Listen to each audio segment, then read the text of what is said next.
So I've been wanting to make this video for a while now, and there's always been a reason not to do it. Kept putting it off and whatnot. But now that it's dreary outside, it seems like today might be a good day to do it. So even though it's cold out, that doesn't mean you can't start planning cycling trips for spring and summer. So I wanted to do in this is create a 3-part video about a trip we went on last year that we really enjoyed. My brother had gotten us a book called Epic Rides of the Americas, and we were flipping through it and found this ride in Vermont, which looked kind of interesting because neither of us had ever been there, and it was a place we thought about going. So we decided to contact the company. It was Inn to Inn. They were the ones in charge of creating these trips, and sent them an email. And they responded really fast. Seth Hopkins was the person I was talking with, and he's also the coordinator of this company. And he basically just answered every single question. I probably sent him 4 or 5 emails with 3 or 4 questions each time, and he always answered the questions right away. I mean, I would get him that day or the next day. And he really kind of helped me kind of figure out what the best length of trip would be, how far our rides would be, and whatnot. Because he plans like anywhere from 3 to 5 day cycling trips through western Vermont, and each day is anywhere from 30 to 50 miles. So we found a week that looked good for us, which was in June. It cost us about $2,000 total, so we decided to go ahead and go for it. And so when we paid for it online, we started planning our trip. We decided we wanted to bring our bikes with us, so we drove from St. Louis to Vermont in about 2 days. When we got to the town where the trip was going to start, it was Brandon, Vermont. It was really a town that met all my expectations of what a Vermont town might look like. So, I had never been there, but I really thought, I had this vision in my head of what it might be like. The views were amazing. The homes looked amazing. Town square was spectacular, and the bed and breakfast that we stayed in was called the Inn on Park Street, and it was everything I had envisioned. It was a big 2-story home run by a lady who used to be a former pastry chef. We walked in, and there was tons of furniture, lots of decorations. And, we took our stuff in, we got settled. We were the first people of the group to show up, so we decided to go ahead and walk into town and look around for a little while. Just various local sites, had a drink at a local bar, and, it got close to the time where we probably thought we should head back, so we headed back. And when we got there, one pair of people have already shown up. It was a mother and a daughter.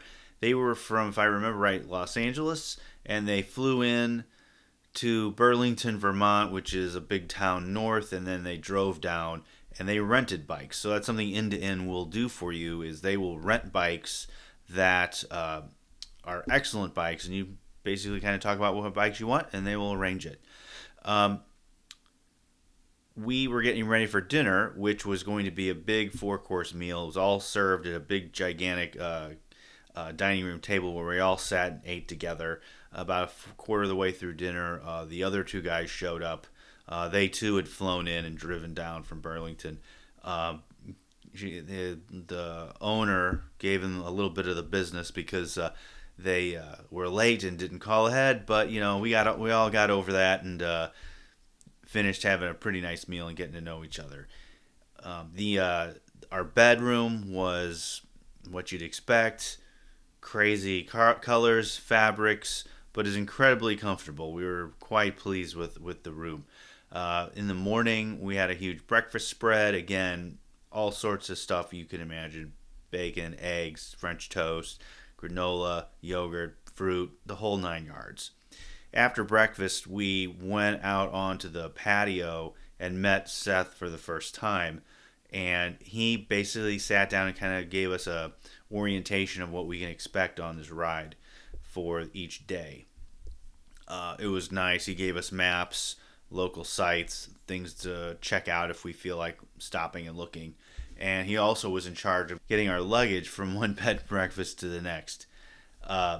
So we all took off. Now, the other folks we were not together. We started at the same place. That was the only thing we had in common. Everybody had their own distances, their own routes to do whatever they wanted. We decided to go on our own. We left around 10:30 in the morning, and about 20 minutes outside of town, I realized I left my cell phone at the bed and breakfast, so I had to turn around. We had to turn around and go back and get it. Luckily, it was still there. So we started our ride over again. So here's our first day on this end-to-end trip. First riding day. We came to this bed and breakfast, Park Inn on Park Street. Yeah. And there was two other pairs, a mother and a daughter, and two dudes. Very interesting set of folks. And we are it seems like compared to them, we are way over prepared, but I feel like they're underprepared. But we'll find out. Yes, we had a charming stay in a bed and breakfast inn with a nice conversation at dinner last night and a big breakfast this morning. So we're good to go. Let's get riding. All right, let's go.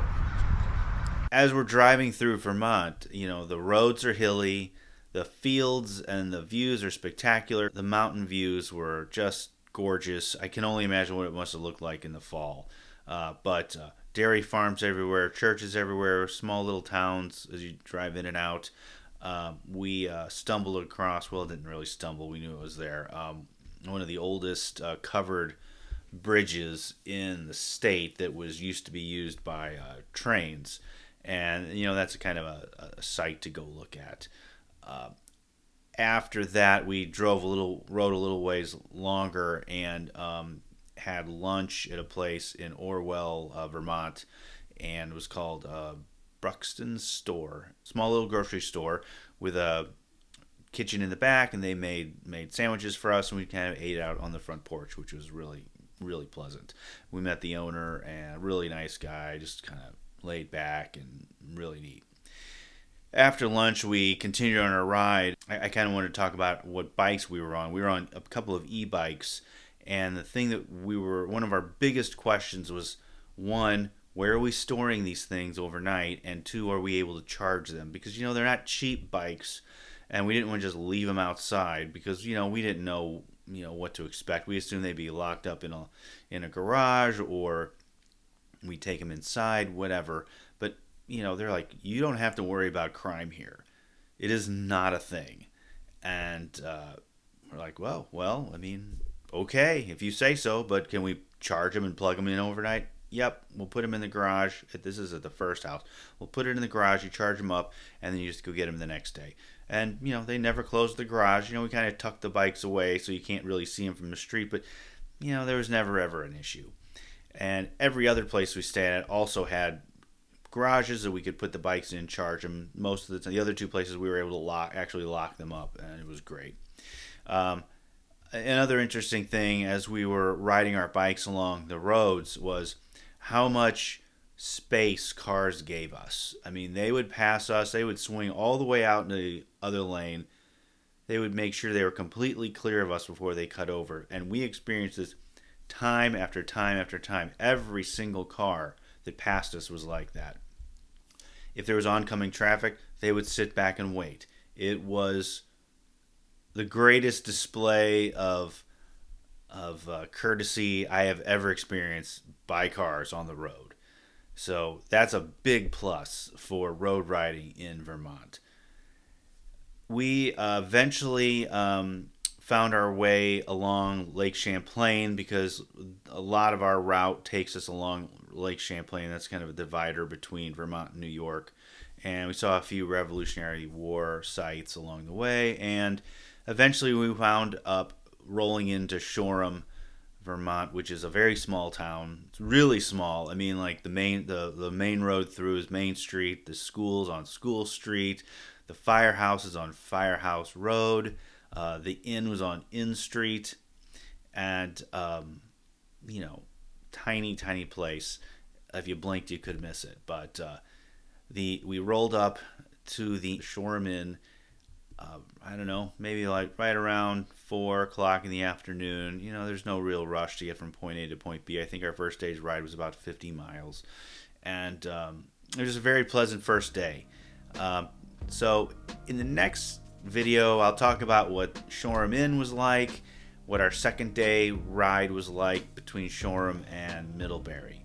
So thanks for watching. If you're interested in seeing the next 2 parts of this, if you click subscribe and then the bell underneath this video, you'll be notified of when the next ones drop.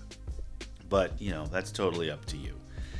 So I guess for now I'm going to wrap this one up, and thanks for watching.